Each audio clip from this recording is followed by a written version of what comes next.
अगर ये वीडियो आपको पसंद आए तो लाइक करें और शेयर करना मत भूलिए। सब्सक्राइब करें लक्ष्य टीवी चैनल को और बेल आइकॉन पर क्लिक करना मत भूलिए लेटेस्ट वीडियो सबसे पहले पाने के लिए।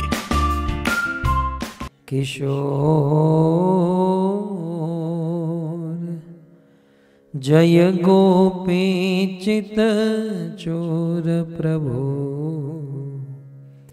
जय गोपी चित चोर प्रभु,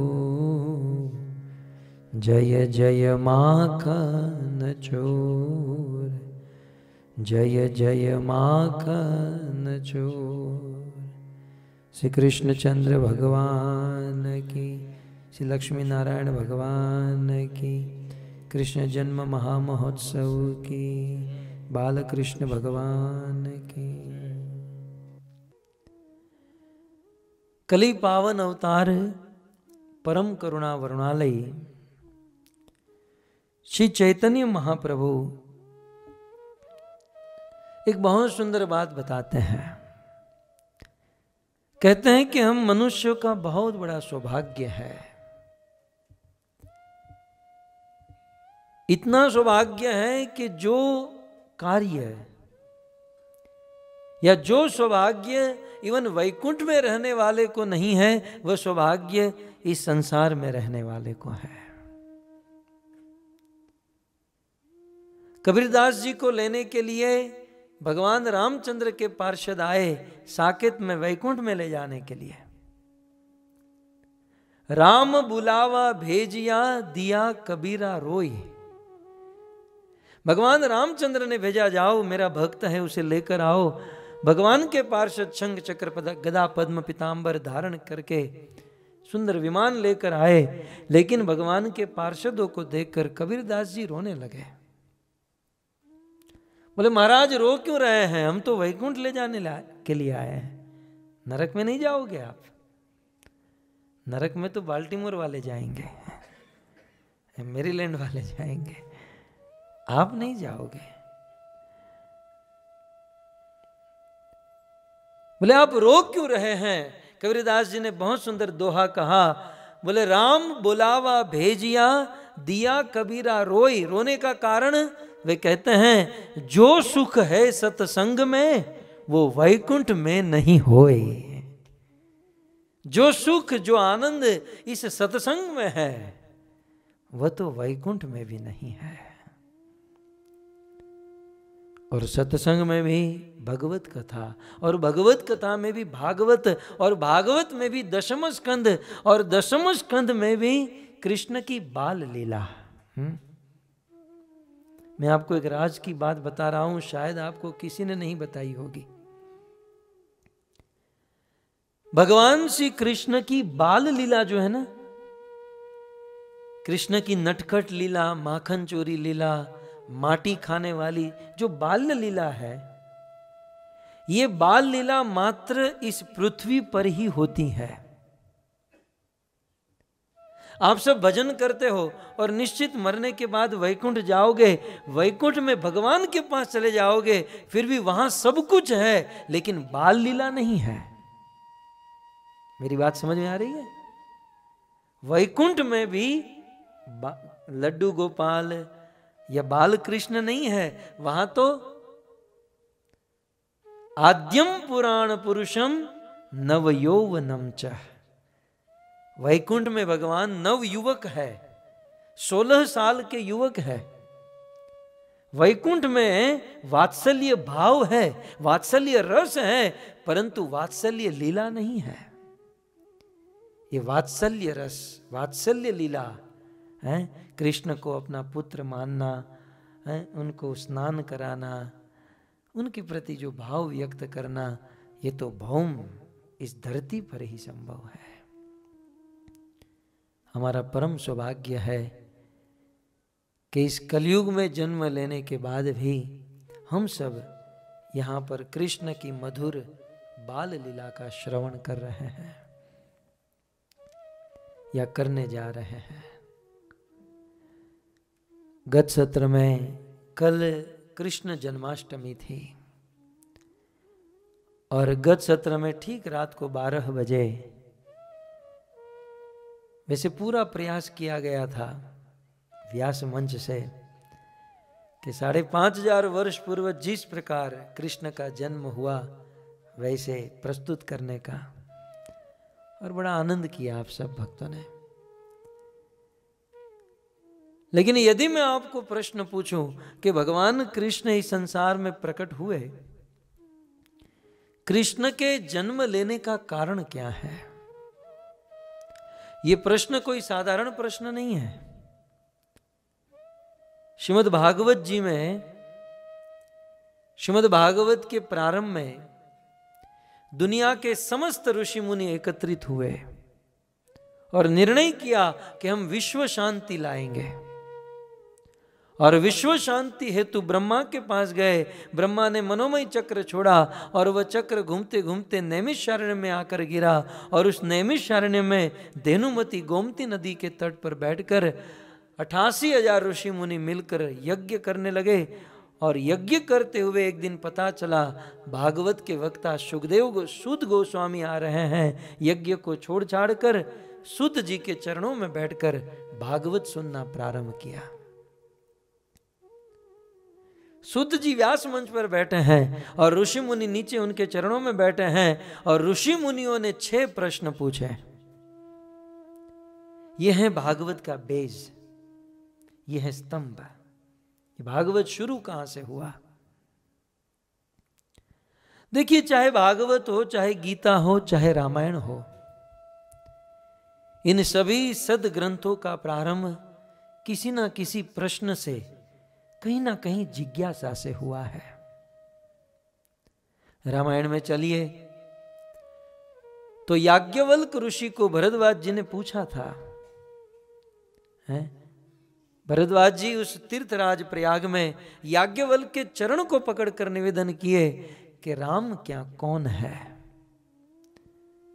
सुना है कि दशरथ के पुत्र राम, सुना है अखिल ब्रह्मांड नायक राम, और सुना है सीता के विरह में रात दिन रो रहे थे वो भी राम। इनमें से असली राम कौन है? भगवान राम कौन है? मैं कंफ्यूज हूं, आप राम के बारे में बताइए। ऐसी जिज्ञासा करने पर याज्ञवल्क ऋषि ने भरद्वाज मुनि को राम कथा सुनाई। कुरुक्षेत्र की रणभूमि में जब अर्जुन ने प्रश्न पूछा, कार्पण्य दोषोपहत स्वभाव पृच्छामि त्वाम धर्म सम्मूढ़ चेता यत् श्रेयस्य निश्चितम ब्रूहि तन्मे शिष्यस्ते हम शाधि माम त्वाम प्रपन्नम। जब अर्जुन ने प्रश्न किया, जिज्ञासा की, तो भगवद गीता प्राप्त हो गई। और यहां पर नैमिषारण्य में ऋषि मुनियों ने 6 प्रश्न पूछे। इस 6 प्रश्न के उत्तर में उन्हें पूरा भागवत प्राप्त हो गया। आप सोच सकते हैं ये 6 प्रश्न कितने मजबूत होंगे, जिसके उत्तर में सूत जी को पूरा भागवत सुनाना पड़ा। पिछले दिनों मैंने कहीं 2-3 स्थान पर केवल इन 6 प्रश्नों के ऊपर 7 दिन लगातार कथा कही थी। श्रीमद् भागवत का प्रथम स्कंद, प्रथम अध्याय इन 6 प्रश्नों के विषय में है। ये 6 प्रश्नों के बारे में नहीं, इन 6 प्रश्नों में से ऋषि मुनियों का एक प्रश्न ये था कि हे सूत जी, कृपया करके आप यह बताइए, देवक्याम वसुदेवस्य जातो यस्य चिकीर्षया अखिल ब्रह्मांड नायक भगवान कृष्ण देवकी और वसुदेव के पुत्र के रूप में क्यों आए? कोई बहुत बड़ी कंपनी, फैक्ट्री का मालिक होता है, बहुत सारी उनकी फैक्ट्रियां चल रही हैं, और किसी फैक्ट्री में कुछ गड़बड़ हो जाए तो अपने असिस्टेंट को भेज देता है, सेक्रेटरी को, अपने आदमी को भेज देता है। बड़ा आदमी खुद नहीं जाता है। तो जब इस भौतिक जगत में, इस ब्रह्मांड में जब कुछ उथल पाथल हो जाती है, जब कुछ आगे पीछे होता है, तो भगवान अपने पार्षद को भेज सकते हैं, अपने दूत को भेज सकते हैं, अपने अवतार को भेज सकते हैं। स्वयं भगवान इस धरती पर क्यों आए? प्रश्न जायज है। नरसिंह आए, वराह आए, वामन आए, परशुराम आए। अगर ये वीडियो आपको पसंद आया हो तो लाइक करें और शेयर करना मत भूलिए। सब्सक्राइब करें लक्ष्य टीवी चैनल को और बेल आइकॉन पर क्लिक करना मत भूलिए लेटेस्ट वीडियो सबसे पहले पाने के लिए। अनेकों अवतार आए और कुछ विशेष परिस्थिति में कुछ विशेष कार्य करके गए, परंतु स्वयं भगवान को आने की क्या आवश्यकता पड़ गई? स्वयं भगवान को इस धरती पर क्यों आना पड़ा? स्वयं भगवान क्यों आए? वैसे तो ये प्रश्न अर्जुन ने भी पूछा था। अर्जुन ने कृष्ण को पूछा, कृष्ण आप इस संसार में क्यों प्रकट होते हो और कब कब प्रकट होते हो, कदा कदा, कब कब? तब कृष्ण कहते हैं यदा यदा। मैं तो B.R. चोपड़ा को बहुत धन्यवाद देता हूं, कम से कम 2 श्लोक तो पूरी दुनिया को सिखा दिया, और वो भी टेम्पो के साथ।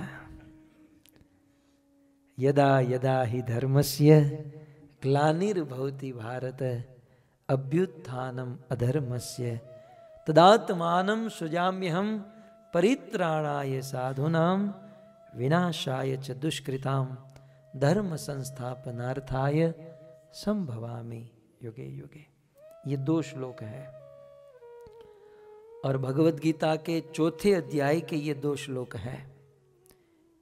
गीता के इस 4थे अध्याय के इन 2 श्लोक में भगवान कृष्ण अपने अवतार का कारण बता रहे हैं।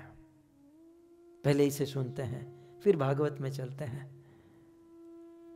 तो कृष्ण ने अर्जुन से क्या कहा? अर्जुन ने पूछा कदा कदा, कब कब आते हो, आने का कारण क्या है? तब अर्जुन ने पूछा तो कृष्ण कहते हैं यदा यदा ही धर्मस्य। हे अर्जुन, धर्मस्य ग्लानिर्भवति, जब जब इस धरती पर धर्म की ग्लानि होती है तो धर्म की स्थापना करने के लिए मैं इस दुनिया में प्रकट होता हूं। ठीक है, एक पॉइंट मिल गया। तो पहला पॉइंट क्या कहा? धर्मस्य ग्लानिर्भवति, जब जब धर्म की ग्लानि होती है तो अभ्युत्थानम अधर्मस्य, अधर्म का विनाश करने के लिए और धर्म की स्थापना करने के लिए मैं प्रकट होता हूं। यह कृष्ण ने पहला कारण बताया। इस पर यदि हम विचार करें तो मेरे कृष्ण भी कभी कभी झूठ बोलते हैं, कभी कभी क्या, प्रायः, ऑलमोस्ट। अब आप विचार कीजिए, धर्म की स्थापना करने के लिए क्या कृष्ण को यहां आने की जरूरत है? इसे मगजमारी करने के लिए? धर्म की स्थापना ही करनी है तो क्या कृष्ण अपने भक्तों को नहीं भेज सकते? और चलो कोई बात नहीं, धर्म की स्थापना करने के लिए कृष्ण आए तो कौन सा बड़ा धर्म स्थापित कर दिया? मेरा मानना ऐसा है कि धर्म की स्थापना भगवान से अधिक ज्यादा भगवान के भक्त करते हैं। आपका मानना क्या है? मेरा मानना ऐसा है कि पहला कारण क्या बताया? धर्म की स्थापना करने के लिए आता हूं। तो धर्म की स्थापना भगवान से ज्यादा तो भगवान के भक्त करते हैं। भगवान क्या धर्म की स्थापना करेंगे? इनका रिकॉर्ड बताऊं आपको? इनके धर्म स्थापना करने का रिकॉर्ड सुनिए। ये तो युग युग से धर्म स्थापना करने के लिए आते हैं। इन्होंने नरसिंह, वामन, वराह, राम अनेकों अवतार लिए और इन अवतारों में अनेक अनेक पराक्रम किए, यह सोचकर कि दुनिया के लोग मेरे पराक्रम को देखेंगे। राम बनकर आए, बोले मेरी मर्यादा को देखेंगे। नरसिंह बनकर आए, मेरे पराक्रम को देखेंगे। इस प्रकार से अनेकों अवतार लिए जगत के लोगों को अट्रैक्ट करने के लिए कि एटलीस्ट दुनिया के लोग मेरी भक्ति करें। लेकिन इतने इतने अवतार लेकर भगवान गए, ऊपर जाके देखा तो कोई भजन करने वाला नहीं। तब भगवान ने सोचा कि अवतारों से काम नहीं बनेगा, मुझे स्वयं जाना होगा। तो अब की बार भगवान अवतार नहीं, वे खुद स्वयं कृष्ण के रूप में आए। अब ये तो आपको कहने की जरूरत नहीं ना कि कृष्ण जो है ये अवतार नहीं है, कृष्ण स्वयं भगवान है ना। ये तो भागवत के प्रारंभ में पिछली कथा में आप सबने सुना। श्रीमद् भागवत में वेदव्यास मुनि ने कहा, एते चांस कला पुंस कृष्णस्तु भगवान स्वयं। बाकी सब उनके कला अवतार हैं, परंतु कृष्ण स्वयं भगवान है। तो अवतार लेकर आए, अनेकों पराक्रम किए, लोग अट्रैक्ट नहीं हुए, तब स्वयं भगवान कृष्ण आए। कृष्ण आए अर्जुन को माध्यम बनाकर, भगवत गीता का ज्ञान दिया, यह सोचकर कि अब दुनिया के लोग इस गीता को पढ़ेंगे और अपना उद्धार करेंगे। बड़ी आशा लेकर भगवान वापस गए। ऊपर जाकर देखे तो भगवत गीता हर घर घर में है, पढ़ने वाला कोई नहीं है। बस वो लाल कपड़े में बांधकर मंदिर के ऊपर रख देते हैं। कभी कभी हम कुछ लोगों के घर प्रवचन करने जाते हैं तो कहते हैं गीता लाइए, तो सील पैक लेकर आते हैं। ओपनिंग हमें करनी पड़ती है, सील हम खोलते हैं। फिर हम पूछते हैं कि ये आप पढ़ते नहीं है? बोले नहीं, वो हमारे इस्कॉन की गीता जानते हैं ना, Bhagavad Gita as it is नाम है। बोले इस पर लिखा है ना एज इट इज, जैसे आई थी वैसी ही हमारे पास है, इसमें हमने कुछ नहीं किया है, यथारूप जैसी थी वैसे हमने रखी है। तो गीता हर घर में, लेकिन उसे पढ़ने वाला कोई नहीं। फिर वही भगवान चैतन्य महाप्रभु के रूप में आए, भक्त बनकर आए, भक्त बनाया, लेकिन कितने लोगों को? श्री चैतन्य महाप्रभु बंगाल में आए, उन्होंने बहुत सुंदर लोगों को अपने गले लगा लगा कर अपनी शुद्ध भक्ति, अपनी प्रेमा भक्ति का दान किया, लेकिन इसमें भी लिमिट थी। केवल बंगाल में रहने वाले, साउथ इंडिया में रहने वाले। मैं यह कहना चाहता हूं कि भगवान धर्म की स्थापना करने के लिए आए, लेकिन सक्सेस नहीं गए। लेकिन आज से 50 वर्ष पूर्व हमारे परम गुरु ऐसी भक्तिवेदांत स्वामी शिल प्रभुपाद आए।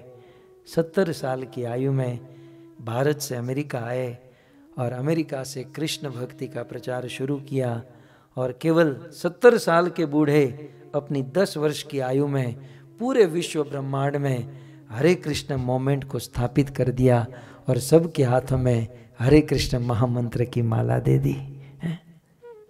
मैं ये कहना चाहता हूं कि जो धर्म की स्थापना भगवान ने नहीं की, वे उनके भक्त ने कर दिखाई। तो जहां पर कृष्ण कहते हैं कि मैं धर्म की स्थापना करने के लिए आता हूं, धर्म की स्थापना करना ये कृष्ण के अवतार का या कृष्ण जन्म का मूल कारण नहीं है। ये सेकेंडरी हो सकता है कि भाई कुछ अलग काम के लिए आए और धर्म की स्थापना हो गई, ये बात अलग है, लेकिन मेनली धर्म की स्थापना करने के लिए नहीं आए। अब दूसरा पॉइंट कहते हैं, विनाशायच दुष्कृताम। दुष्कृति माने बुरे कर्म करने वाले लोग, अर्थात आसुरी वृत्ति के लोगों का विनाश करने के लिए युगे युगे मैं युग युग में इस संसार में प्रकट होता हूं। तो अब इस पर थोड़ा सा विचार करें, क्या इस संसार के असुरों को मारने के लिए भगवान को आने की जरूरत है? अब विचार कीजिए, अपने धाम में सोते सोते, क्षीर सागर में सोते सोते केवल भगवान इशारा करे, करोड़ों करोड़ों ब्रह्मांड का निर्माण हो सकता है। अपने एक इशारे से करोड़ों करोड़ों ब्रह्मांड का प्रलय हो सकता है। गीता में जिसने कह दिया, मया दक्षेण प्रकृति सूयते सचराचरन हेतु नानेय कौन्तेय जगत विपरिवर्तते।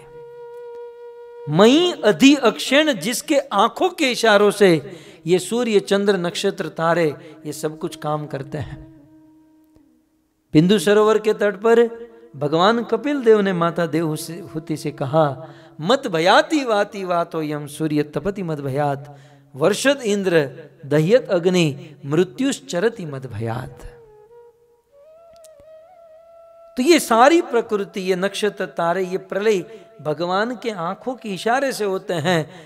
तो इस ब्रह्मांड में रहने वाले 2-5 असुरों को मारने के लिए भगवान को यहां आने की जरूरत नहीं है। वो तो अपने धाम में बैठे बैठे भी मार सकते हैं।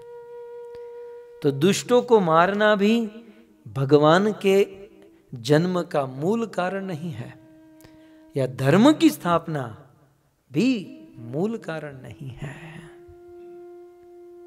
तो अब एक कारण बचा है, और वह कौन सा है? धर्म संस्थापना। क्या है श्लोक? यदा यदा ही धर्म से, फिर से बोलिए सब लोग साथ में, यदा यदा ही धर्मस्य ग्लानिर्भवति भारत अभ्युत्थानम अधर्मस्य तदात्मानं सृजाम्यहम् परित्राणाय साधूनां विनाशाय च दुष्कृतां धर्म संस्थापनार्थाय संभवामि युगे युगे। अब एक पॉइंट बाकी रहा, और वो है परित्राणाय साधूनां। ये बात समझ में आती है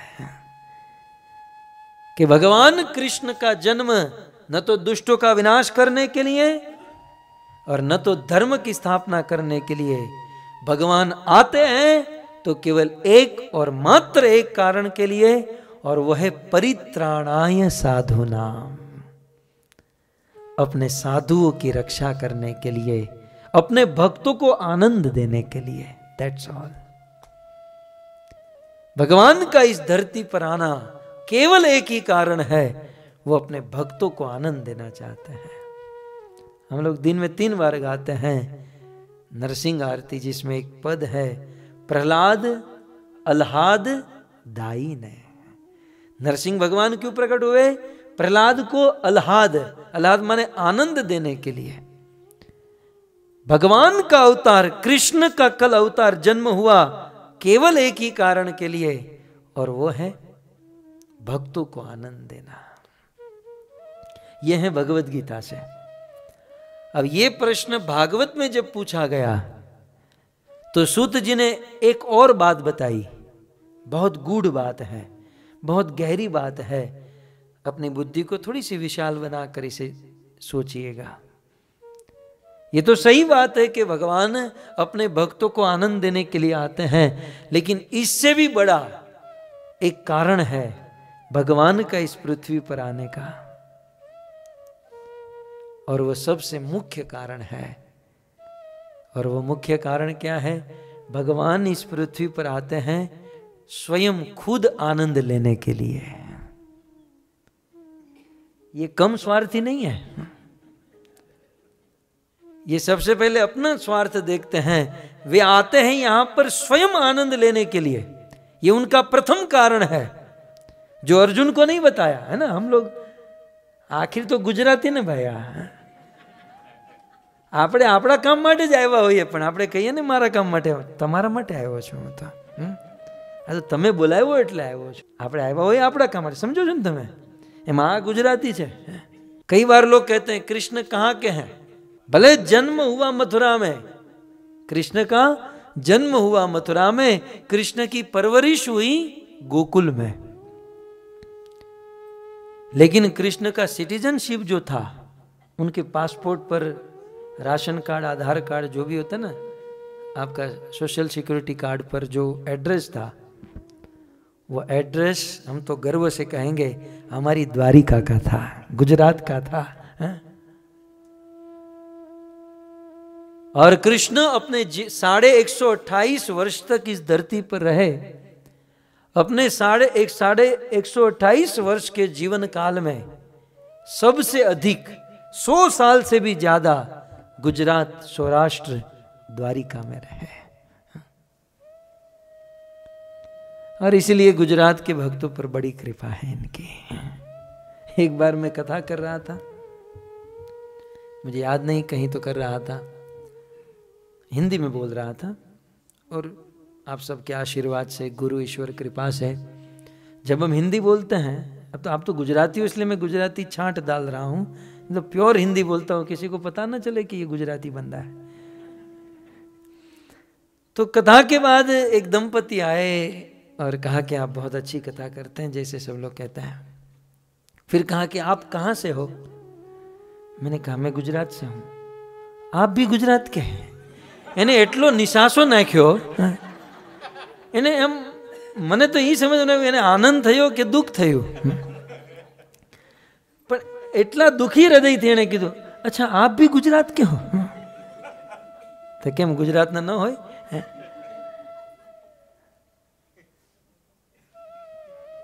तो खैर तो कृष्ण गुजरात के हैं। तो अर्जुन को जब कारण बताया कि मैं अवतार क्यों लेता हूं, मैं जन्म क्यों लेता हूं, तो उन्होंने अंदर की बात नहीं बताई, बाहर से बता दिया कि मैं भक्तों को आनंद देने के लिए आता हूं। ये बात ठीक है, लेकिन और एक गूढ़ रहस्य क्या है? ये खुद आनंद लेने के लिए आते हैं। भगवान श्री कृष्ण इस धरती पर आते हैं स्वयं आनंद लेने के लिए। वो आनंद क्या है? चैतन्य महाप्रभु ने कहा, माता यदि पुत्र भावे करे न बंधना, माता यदि पुत्र भावे करे न ताड़ना, अतिहीन ज्ञाने करे लालन पालना। कृष्ण के मन में लोभ होता है कि ये पूरी दुनिया मेरे माया के बंधन में बंधी हुई है ना। हम सब लोग बोले दिखाई नहीं देता है, लेकिन हम सब के ऊपर माया का बंधन है। भागवत के छठे स्कंद में यमराज जी ने अपने दूतों को प्रवचन करते हुए कहा, ओतम प्रोतम पट वधत विश्वम, माया रूपी रस्सी से भगवान ने हम सबको बांध रखा है। बड़ा कड़ा बंधन। भक्तों, जेल में लोहे की जंजीर से जो बांधा जाता है ना कैदी को, उस लोहे की जंजीर को तोड़ना आसान है, लेकिन ये जो माया का बंधन लगा है ना, बड़ा कठिन है, दिखाई नहीं देता। आदमी प्रेम से भाव से यहां पर प्रवचन सुन रहा है और वहां से माया देवी इशारा करती है, सीधा खड़ा होकर बाहर, मैं तेरी गाय है। कितना कड़ा बंधन। जैसे रिमोट कंट्रोल से कोई, मैं तो सोचता हूं ये रिमोट कंट्रोल की खोज जो है ना पत्नी के इशारे से हुई है। जैसे चैनल बदले से आदमी बदल जाता है। ऑफिस से रोज 5-6 बजे घर पर आता है, 5 मिनट भी देरी हुई ना तुरंत जाल फेंकती है, घर से फोन लगाती है, अजी घर पे क्यों नहीं पहुंचे? मैं आ रहा हूं, ट्रैफिक में लेट हो गए। कितना कड़ा बंधन है। 2 दिन बच्चों से दूर रहते हैं तो तुरंत फोन करते हैं, याद आती है। ये सब बंधन है। तो भगवान ने सोचा कि मैं मेरे माया से पूरी दुनिया को बांध कर रखा हूं, लेकिन मुझे भी कोई बांधे, ऐसा मुझे चाहिए। दुनिया तो बंधी है, लेकिन मुझे ईश्वर को कोई बांधे। बड़े बड़े लोग कृष्ण को नहीं बांध पाए। दुर्योधन ने प्रयास किया था एक बार, लेकिन दुर्योधन बांध नहीं पाया, क्योंकि भगवान ने कहा दुर्योधन तू कहां से बांधेगा? बांधा तो उसे जाता है जिसका आदि है, जिसका अंत है। मेरा ना आदि है ना अंत है, तू कहां से शुरू करेगा, कहां पर अंत करेगा? लेकिन भगवान के मन में भी लोभ होता है कि मुझे कोई बांधे, मुझे कोई डांटे, मेरे से कोई रूठे, मैं किसी को रूठी हुई प्रिया को मनाऊं। ये कृष्ण के मन में बड़ा लोभ है। मैं तो मेरी भाषा में कहता हूं, आप लोग अन्यथा मत लीजिएगा, थोड़ा सा नीचे का दृष्टांत दे रहा हूं, लेकिन जब मैं भारत में स्कूल कॉलेज में प्रीचिंग करता हूं तो इस सिद्धांत को समझाने के लिए बच्चों को ऐसे समझाता हूं। कॉलेज में गए आप, ये लोग गए होंगे लड़के लोग, यहाँ की कॉलेज पता नहीं, हमारे भारत की कॉलेज में तो जलसा ही होता है। केवल राह देखते हैं कि कब ये 10 कक्षा समाप्त और कब 11th कॉलेज में आए। पढ़ना कम और घूमना ज्यादा होता है। और मैं जहाँ रहता हूँ ना भारत में, मुंबई में, तो मेरे घर के बाहर एक बहुत बड़ा जोगर्स पार्क है और जोगर्स पार्क के उस बार कॉलेज है।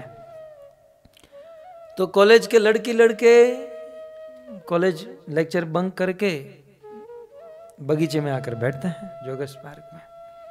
मैं तो देखता हूँ सुबह से लेकर शाम तक बात ही करते जाते। उनकी बात खत्म ही नहीं होती है। एक दिन तो मैंने कैमरा सेट किया जूम करके। मैं सोचा पूरा दिन बैठना ठीक नहीं है, लेकिन कैमरा मैंने सेट किया कि कितने घंटे लोग बैठते हैं। सुबह 8 बजे से बैठे थे शाम के 8 बजे, लेकिन वो तो दोनों बैठे ही थे वहां पर, न खाना न पीना कुछ नहीं। यार कल जन्माष्टमी थी, निर्जला भी ठीक से नहीं हो पाती है, और वो लड़के बैठे होते हैं, न खाए पिए और बात करते हैं। और उसमें भी कितनी मर्यादा होती है? समाज की मर्यादा होती है, स्कूल टीचर की मर्यादा होती है, माता पिता की मर्यादा होती है, सब लोग ना कहते हैं, सब और से रिस्ट्रिक्शन होता है, लेकिन फिर भी छुप छुप के मिलना, छुप छुप के बात करना, कितना आनंद आता है।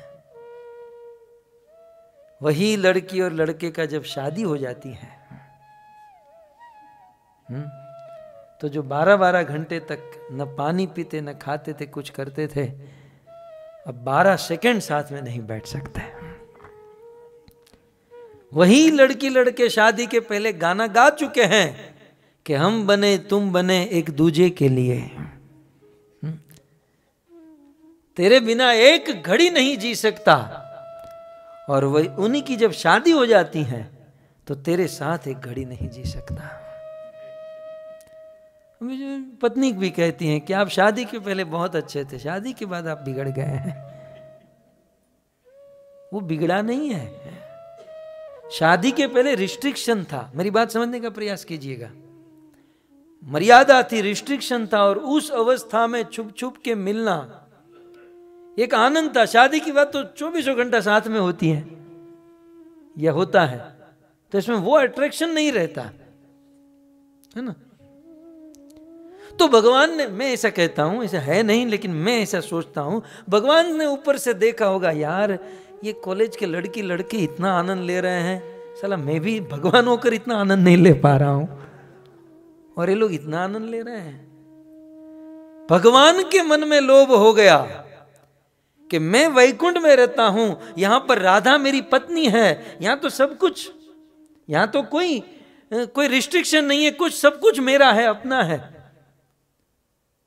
तो यहां पर जो आनंद है वो तो शादी के बाद पति पत्नी के बीच में होता है, वो है। लेकिन ये लोग जो आनंद ले रहे हैं, विप्रलंब रस, परकिया रस, ये मुझे चाहिए। और उस आनंद को लेने के लिए भगवान मचल गए और इस धरती पर प्रकट हो गए। माधुर्य का आनंद, वात्सल्य का आनंद, साख्य का आनंद। तो 2 कारण, ठीक है। मैं गुह्य बात आपको बताया आज कि भगवान श्री कृष्ण स्वयं भगवान इस धरती पर प्रकट हुए। उसका पहला कारण है स्वयं आनंद लेना चाहते हैं। भगवान को कोई भगवान कहे और भगवान कहे कि उसे पूजे, उनको इतना आनंद नहीं आता है। स्वयं भगवान ने कहा कि ऐश्वर्य भावे करे मोर भक्ति, ऐश्वर्य भाव से, भय भाव से जो भक्ति करता है उसमें भगवान को आनंद नहीं आता है। जो भगवान से संबंध जोड़कर जो प्रेमा भक्ति करता है कि भाई कृष्ण मेरा बेटा है, वो तो मेरा लाला है, कृष्ण मेरा सखा है, कृष्ण मेरा प्रियतम है, इस भाव से जो भजन करते हैं और कृष्ण से प्रेम करते हैं तो कृष्ण को बड़ा आनंद आता है। और उसी आनंद को लेने के लिए भगवान इस धरती पर आते हैं। यह है पहला कारण। और इस बाल लीला में हम यही देखेंगे कि भगवान रोएंगे, वो पीट भी जाएंगे, भक्त लोग भजन भी गाते हैं, बड़े बड़े देव द्वारन के ठाड़े हैं, द्वारिका नगरी में, वैकुंठ में बड़े बड़े शिव, चंद्र, इंद्र, सूर्य, वरुण, ये सब लोग लाइन में खड़े रहते हैं कृष्ण की झलक पाने के लिए। लेकिन वही कृष्ण ब्रज में आकर गोपियों के हाथों से पीट जाते हैं, क्योंकि वे आनंद लेना चाहते हैं। वो कहते हैं, जो सो नहीं स्वाद ब्रह्म स्तुति में, ऐसी ब्रज की मीठी गारी। वेदों की स्तुति में मुझे जो आनंद नहीं है, वो आनंद ब्रजवासियों की गालियों में मुझे आता है, क्योंकि वो गाली मुझे अपना मान कर देते हैं, अपना समझ कर देते हैं।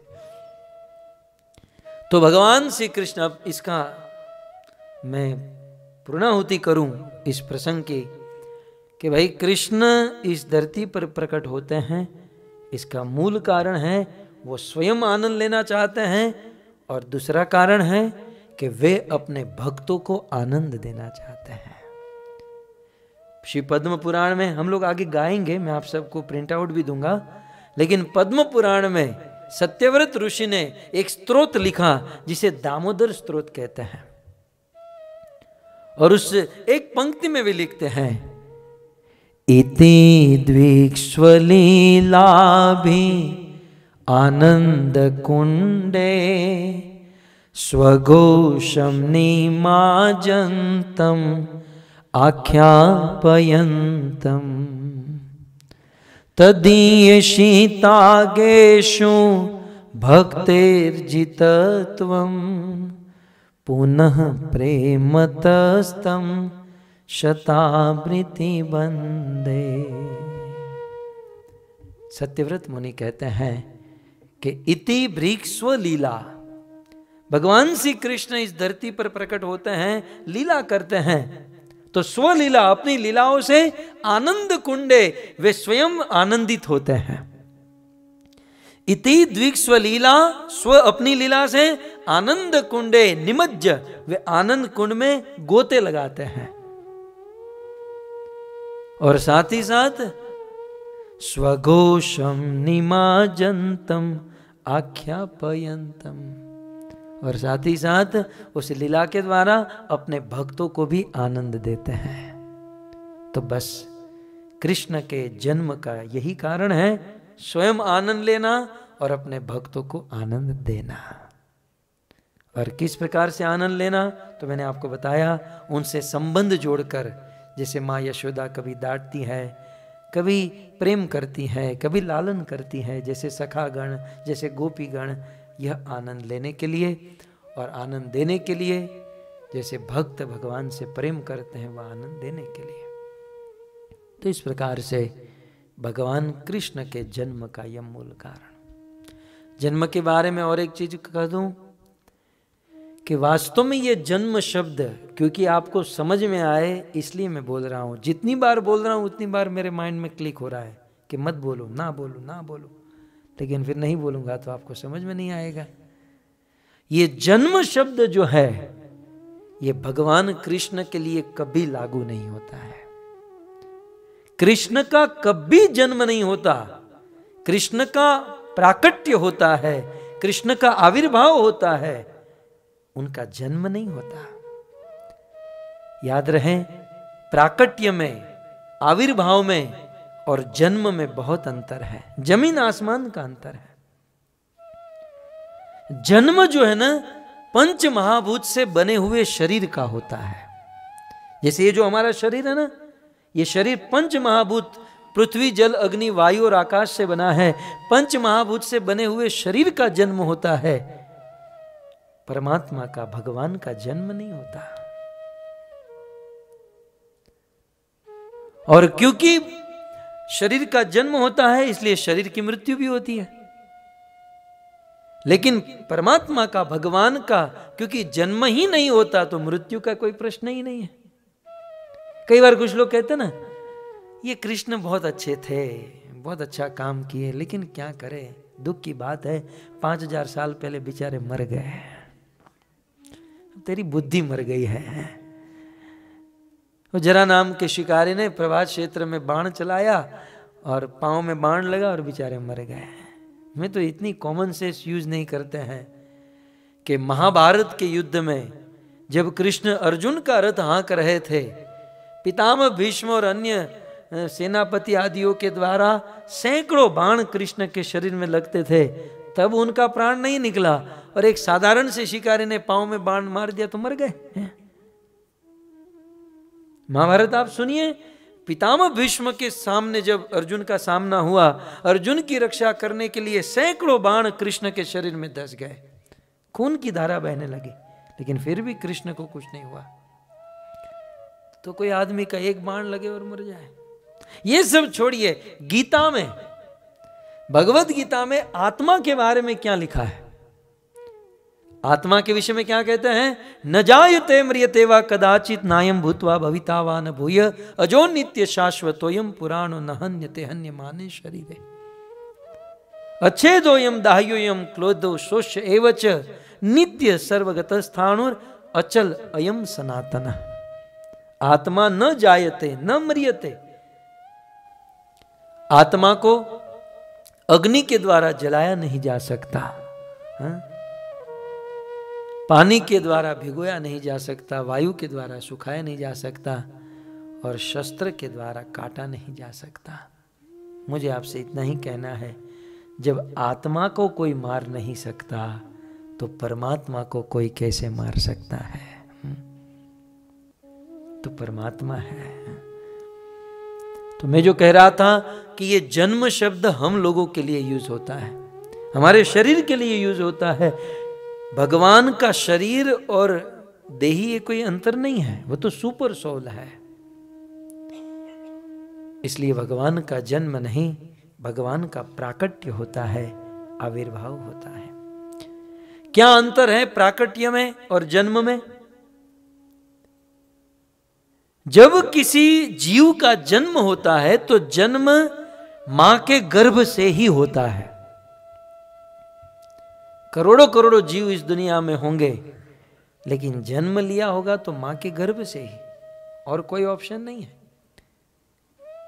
क्योंकि भगवान का जन्म नहीं होता, उनका प्राकट्य होता है, इसलिए वो स्वतंत्र है। वो चाहे तो मां के गर्भ से भी आ सकते हैं, और वो चाहे तो खंबा तोड़ के भी प्रकट हो सकते हैं, क्योंकि वो प्रकट होते हैं, वो जन्म नहीं लेते। इस संसार में जब किसी जीव का जन्म होता है तो अनेकों प्रकार के कर्म बंधन में बंधकर जन्म होता है, अनेकों प्रकार के। लेकिन भगवान का कोई कर्म बंधन नहीं। इवन भगवान के बारे में कोई सुनता है या उनको कोई भजता है तो जितने भी कर्म बंधन हैं वे भी मुक्त हो जाते हैं, वो भी टूट जाते हैं।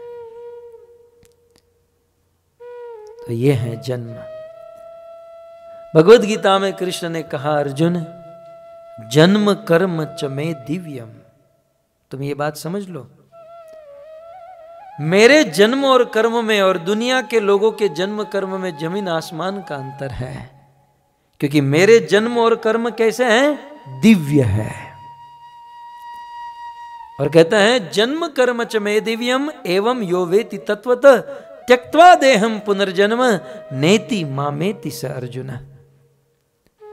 यदि कोई मेरे जन्म और कर्म को तत्व से जान लेता है तो इदम देहम त्यक्त्वा, इस शरीर को त्याग कर पुनर्जन्म न इति, उस व्यक्ति का पुनर्जन्म नहीं होता, क्योंकि वह सदा सदा के लिए माम इति, मेरे धाम वैकुंठ को प्राप्त कर जाता है। वैकुंठ। इसलिए भगवान के जन्म और कर्म को समझना चाहिए। कृष्ण का जब प्राकट्य हुआ, रामायण में यदि आप देखोगे, जब भगवान रामचंद्र प्रकट हुए तो सबसे पहले उनका दर्शन किसने किया जानते हैं? जिस किसी ने किया। हमें क्या लेना देना, हमें तो सुबह जॉब में जाना है, शाम को आना है, प्रसाद खाकर कथा सुनकर चले जाना है, और क्या है? ऐसा तो नहीं ना। तो राम का जब जन्म हुआ तो पहले किसने देखा? वेरी गुड, कौशल्या ने। भय प्रकट कृपाला दीन दयाला कौशल्या हितकारी, कौशल्या जी ने देखा। लेकिन यहां पर उल्टा है। राम का जब जन्म हुआ तो पहले कौशल्या जी ने दर्शन किया और कुछ समय के बाद फिर महाराज दशरथ ने, ठीक है। कृष्ण का जब जन्म हुआ तो सबसे पहले कृष्ण का दर्शन वसुदेव जी ने किया और फिर कुछ देर के बाद देवकी ने। लेकिन किसी ने सुखदेव जी को कहा कि हमें जानने की बहुत इच्छा हो रही है कि जब कृष्ण का जन्म हुआ तो उस समय वसुदेव जी ने कृष्ण को देखा तो होगा, वो कैसे लग रहे थे। तुकाराम जी कथा करते थे, भागवत अभंग गाते थे। इस भागवत को महाराष्ट्र भाषा में गाते थे। तो एक दिन प्रवचन करने गए, शाम को 5 बजे कथा शुरू हुई और 500 लोग आकर कथा सुनने लगे। लेकिन कैपेसिटी होती है ना, देखो आनंद भाई के पाँव दुख रहा है, कैपेसिटी होती है ना, लेकिन सुनते नो प्रॉब्लम। लेकिन बंदे की कैपेसिटी होती है, कितना घंटा सुनेगा। 5 बजे से शुरू किया, 6 बजा, 7 बजा, 8 बजा। और तुकाराम जी का क्या था, मैं तो आंखें खोलकर कथा करता हूं, वो तो आंखें बंद करके शुरू करते थे। किसी को अच्छा लग रहा है, अच्छा नहीं लग रहा है, लोग क्या सोच रहे हैं तो देखते ही नहीं थे। तो 5 बजे से कथा शुरू की, आंखें बंद हैं और 500 लोग बैठे थे। लेकिन कैपेसिटी होती है ना, 4, 5, 6 घंटे बीत गए। रात के 11 बजे, 12 बजे, रात के 1 बजे तुकाराम जी की आंख खुली तो 500 में से एक बंदा बैठा था। लेकिन एक भी परीक्षित की तरह था। तुकाराम जी आंखों में से आंसू निकल गए कि धन्य हो धन्य, इस घोर कलयुग में भी चलो एक तो मुझे परीक्षित मिला। कहा कि धन्य हो आप, 5 बजे से कथा शुरू हुई और रात के 1 बज गए, सब लोग चले गए, आप बैठे हैं, कितनी रुचि, कितना आपको कथा में आनंद। बोला रुचि बुचि कुछ नहीं है, आप जिस गद्दे के ऊपर बैठे हो ये गद्दा मेरा है, इसके बिना मैं सोऊंगा कैसे। आप खत्म करो तो मैं गद्दा लेकर घर जाऊं और सोऊं। तो फंसे होते हैं बेचारे, लेकिन यहां तो सब भाव से सुन रहे हैं। तो किसी ने पूछा कि जब कृष्ण का जन्म हुआ तो वसुदेव जी ने किस रूप में देखा, कैसा रूप था, देखना है आपको। 2 श्लोक में वर्णन है। सुखदेव जी भी इतने प्रवर है, जैसे सुखदेव जी के बारे में आया है कि जब वेदव्यास मुनि सुखदेव गोस्वामी के पीछे दौड़े, जब उनका जन्म हुआ, वैराग्य हो गया और घर छोड़कर भाग गए, तो वेदव्यास मुनि पीछे पीछे दौड़ रहे थे, हा पुत्र हा पुत्र हा पुत्र। तो उस समय पुत्रेति तन्मयतया तरवो विनेदु, पुत्र ने तो जवाब नहीं दिया, लेकिन वृक्षों ने जवाब दे दिया। क्योंकि मुनिमान तो उसमें सुखदेव जी सबके दिल में राज कर रहे हैं, सबके हृदय में बैठे हैं। वही सुखदेव वसुदेव के हृदय में बैठे हैं और वसुदेव की आंखों से वसुदेव ने जो कृष्ण को देखा वो हम सबको दिखा रहे हैं। कंस के कारागार में कल रात को 12 बजे जब भगवान कृष्ण का जन्म हुआ तो उसका रूप कैसा था, सुनिए। तमद्भुतं बालकमं भुजेक्षणं चतुर्भुजं शंख गदाभिदायुधं श्रीवक्षलक्ष्मं गलशोभि कौस्तुभं पीताम्बरं सान्द्र पयोदशोभगं महार्हवैदूर्य किरीटकुण्डलं त्विषापरिषक्त सहस्त्रकुन्तलम् उद्दामकाञ्चं गणकङ्कणादिभिः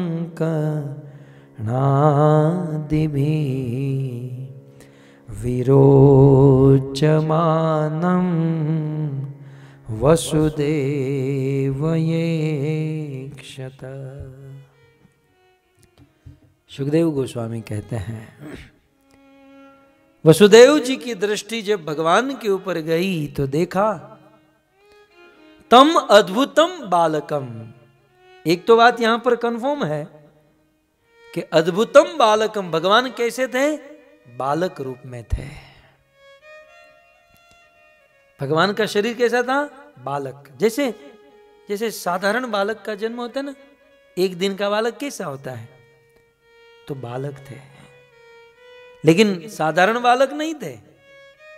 कहते हैं तम अद्भुतम बालकम, अद्भुत बालक थे। श्रीपाद वल्लभाचार्य ने सुबोधिनी में इसका अर्थ कहा कि अद्भुत बालक का अर्थ क्या है? तो बालक शब्द का अर्थ उन्होंने कहा, बाल माने बाल, ये जो रोंगटे होते ना, और क माने ब्रह्मा। अब आप कहोगे क माने ब्रह्मा कैसे होते हैं? इस सृष्टि का प्रथम जीव कौन सा है? ब्रह्मा है ना। इस सृष्टि के प्रथम जीव कौन है? ब्रह्मा। वर्णमाला जानते? वर्णमाला है આપણે કક્કો બારખડી ખબર છે તમને? तो इसमें वर्णमाला का पहला अक्षर कौन सा है? क ख ग घ ज च छ ज ज ज ट ठ ड ढ न। याद है कि गौरव क कलम नो क, ख खटारा नो ख है, नहीं गाऊ? चलो, तो वर्णमाला का पहला अक्षर है क। सृष्टि का प्रथम जीव है ब्रह्मा, इसलिए पाणिनि जी ने व्याकरण में ब्रह्मा को क कह दिया है ना। ब्रह्मा को क कहते हैं बहुत सारी जगह पर। तो आइए वल्लभाचार्य जी क्या कहते हैं? बालकम, अद्भुतम बालकम। कंस के कारागार में जिस बालक का जन्म हुआ वो अद्भुत बालक था। अद्भुत बालक का अर्थ क्या है? बाल माने रोंगटे और क माने ब्रह्मा। ये कैसा बालक है? जिस बालक के बाले बाले, प्रत्येक बाल पर ब्रह्मा लटक रहे हैं। बाले बाले ब्रह्मा प्रकटे, जिसके प्रत्येक रोमकूप से ब्रह्मा प्रकटते हैं या ब्रह्मांड प्रकट होते हैं, ये ऐसा बालक है। तम अद्भुतम बालकम। और इस बालक की विशेषता क्या है? अंबुज ईक्षणम। इस बालक के आंखें जो है, ईक्षण माने आंखें, कमल के समान सुंदर है। देखिए किसी भी व्यक्ति की सुंदरता आंखों से शुरू होती है ना। जिन लड़कों की शादी नहीं हुई उसको बता दूं, पहले आंखें देखिएगा। बाल अच्छे हैं, रूप अच्छा है, रंग अच्छा है, सब कुछ अच्छा है, लेकिन आंख काणी है तो आंखों में बहुत कुछ है।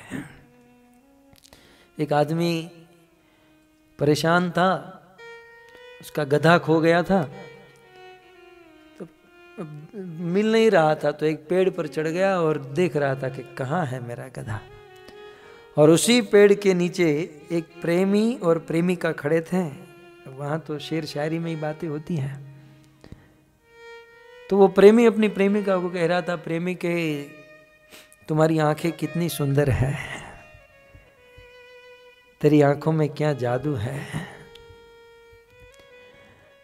तुम्हारी आंखों में मुझे पूरी दुनिया दिखाई दे रही है। तो ऊपर से बोला, मेरा गधा कहीं दिखाई दे रहा है? मैं सुबह से परेशान हूं। खैर, आंखों से शुरू होता है। तो तम, अब सुखदेव जी भी देख रहे हैं, देखो किस प्रकार से वर्णन करते हैं। तम अद्भुतम बालकम अंबुज ईक्षणम। आंखें कमल के समान सुंदर है, और उपलक्षण से केवल आंखें ही नहीं, उनके हाथ, उनके पांव, सब कुछ कमल के समान कोमल, सुंदर और सुगंधित है। चतुर्भुजम, अब छोटा सा बालक है लेकिन उसकी भुजा कितनी है? 4 है। आप कल्पना इमेजिन कीजिए, छोटी छोटी 4 भुजाएं होगी, वो कितना अच्छा लड़का लग रहा होगा। छोटा सा बालक है और छोटी छोटी 4 भुजाएं हैं, और उन चारों भुजाओं में शंख, चक्र, गदा और पद्म 4 आयुध धारण किए हुए हैं। अब छोटे छोटी भुजा है तो शंख भी छोटा ही होगा उस साइज में। वो बच्चे खेलते हैं ना छोटे छोटे शंख से, वो छोटा शंख होगा। फिर छोटा छोटा चक्र होगा, छोटी सी गदा, वो किचन में आती है ना, वो गदा होगी, और छोटा सा कमल। चतुर्भुजम शंख गदाभिधायुधम श्रीवत्स लक्ष्मम, और उस बालक के हृदय में लक्ष्मी जी का चरण चिन्ह, लक्ष्मी जी का चिन्ह। और गलशोभी कौस्तुभम, उस बालक के गले में कौस्तुभ मणि थी। जन्म से ही मणि पहनकर आया था बालक। और इतना ही नहीं, पीताम्बरम सांद्र पयोध सौभगम, उस बालक के शरीर का रंग कैसा था? पयोध सौभगम, जलधर मेघ के समान। जब बादल में जल भर जाता है और घनश्याम वर्ण का बादल हो जाता है, वैसे पानी से भरे हुए बादल के समान उस बालक का घनश्याम वर्ण था। और उस वर्ण पर पीताम्बरम, पीले रंग का पीताम्बर धारण किया हुआ था। इस बार मुझे कोई फिलोसॉफी इतनी नहीं बतानी है, लेकिन क्या करूं, आ ही जाता है। इस प्रसंग में मैं क्या बताऊं, लेकिन अब रह नहीं पा रहा हूं। इस दुनिया में कुछ लोग अपने आप को भगवान मानते ना, उसको ये दिखाना चाहिए कि तुम अपने आप को भगवान। अब साधारण आदमी आजकल अपने आप को भगवान मानने लगा है। उनको कहना चाहिए कि भगवान इसे कहते हैं, जब इनका जन्म हुआ तो चतुर्भुजम, 4 भुजा थी उनके पास। तुम्हारी 2 भी ठीक से चल रही है, एक में तो लकवा मार दिया है और अपने आप को भगवान कह रहा है। जब हमारे भगवान का, कृष्ण का जब जन्म हुआ तो गले में कौस्तुभ मणि और पीताम्बर धारण करके आए। उसे कहना चाहिए कि आप महाशय, जब आपका जन्म हुआ, जो लोग अपने आप को भगवान मानते हैं, जब आपका जन्म हुआ, अरे पीताम्बर छोड़िए, चड्डी पहनकर भी आए थे, भगवान मानते हैं। कल आपने सुना, जब कृष्ण का जन्म होने वाला था तो ब्रह्मा, शिव, नारद, ये सब लोग गर्भस्थ स्तुति करने के लिए आए, भगवान को पुकारने के लिए। आज जो अपने आप को भगवान मानते, उसको कहना चाहिए कि जब आपका जन्म हुआ, आदमी छोड़िए, कोई कुत्ता भी भौंकने आया था, और अपने आप को भगवान मानते हैं। ये बहुत बड़ी कायरता है, मानव समाज पर बहुत बड़ा विघ्न है। जो लोग अपने आप को, जो साधारण लोग अपने आप को भगवान राम है, भगवान कृष्ण है, भगवान विष्णु है, ये भगवान है। वेद जिसे नेति नेति करके पुकारते हैं, परंतु दुनिया के लोग इस प्रकार से। आगे कहते हैं, महारह वैदुर्य किरीट कुंडलम, उस छोटे से लाला ने, छोटे से भगवान ने अपने मस्तक पर सुंदर मुकुट धारण किया था, और मुकुट में किरीट, उस मुकुट में सुंदर हीरे मोती लगे हुए थे। और कुंडलम, उस बालक ने कानों में कुंडल पहना था, मकराकृत, मछली के आकार के कुंडल। त्विषा परिशक्त्र सहस्त्र कुंतलम, जन्म से ही उस बालक के मस्तक पर सहस्त्र कुंतलम, सहस्त्र बाल थे। आज तो जन्म होते गंजे होकर आदमी पैदा होता है, मरता भी है गंजा होकर। इसे कहते हैं भगवान। जन्म से ही सुंदर बाल थे भगवान के मस्तक पर। उद्दाम कांचन गंकण कंकणादि भी, उस कृष्ण के कमर पर सुंदर करधनी थी, उसमें लड़ियां लगी हुई थी। विरोचमानम वसुदेव ऐक्षत, इस प्रकार से सुशोभित छोटे से भगवान को वसुदेव ऐक्षत अपनी आंखों से देखा। अगर ये वीडियो आपको पसंद आया हो तो लाइक करें और शेयर करना मत भूलिए। सब्सक्राइब करें लक्ष्य टीवी चैनल को, हाँ, और बेल आइकॉन पर क्लिक करना मत भूलिएगा लेटेस्ट वीडियो सबसे पहले पाने के लिए।